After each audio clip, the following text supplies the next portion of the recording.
তো ধরতে পারো বহু যুগ পরই আমি আর বিদিশা বেরিয়ে পড়েছি বিকালবেলা একটু হাঁটাহাঁটি করতে। তো দেখতেই পাচ্ছ এই হচ্ছে আমাদের বিদিশা রানী। আর চলো, এই যে এটা হচ্ছে আমাদের আশ্রম। তো এখান দিয়ে আমরা এখন প্রতিদিনই হাঁটাহাঁটি করি।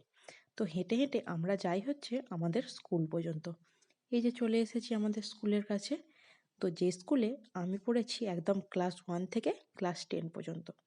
যদিও এখন এই স্কুলে 12 পর্যন্ত চালু হয়ে গেছে, কিন্তু আমি যখন পড়েছি তখন ছিল না। এই স্কুলের সাথে অনেক অনেক ভালোবাসা জড়িয়ে আছে, অনেক ইমোশন জড়িয়ে আছে।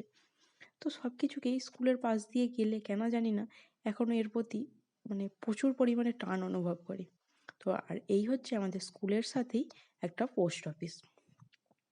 তো দেখো, আর এই হচ্ছে আমাদের স্কুলের নতুন দুটো বিল্ডিং। তো আমি বিদিশাকে জিজ্ঞাসা করছি যে ওদের ক্লাসরুম কোন দিকে। ওদের হচ্ছে পুরোনো বিল্ডিংয়ের ওপরে।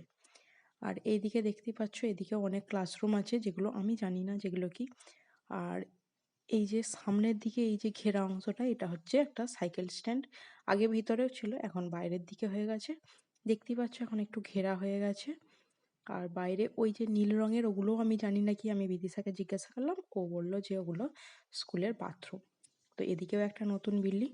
আর তোমাদেরকে আমি আমাদের প্রাইমারি স্কুলটা দেখাই। আমি যখন পড়েছি তখন কিন্তু প্রাইমারি স্কুলটা এরকম ছিল না। তখন ছিল ওটা টালির চালের একতলা।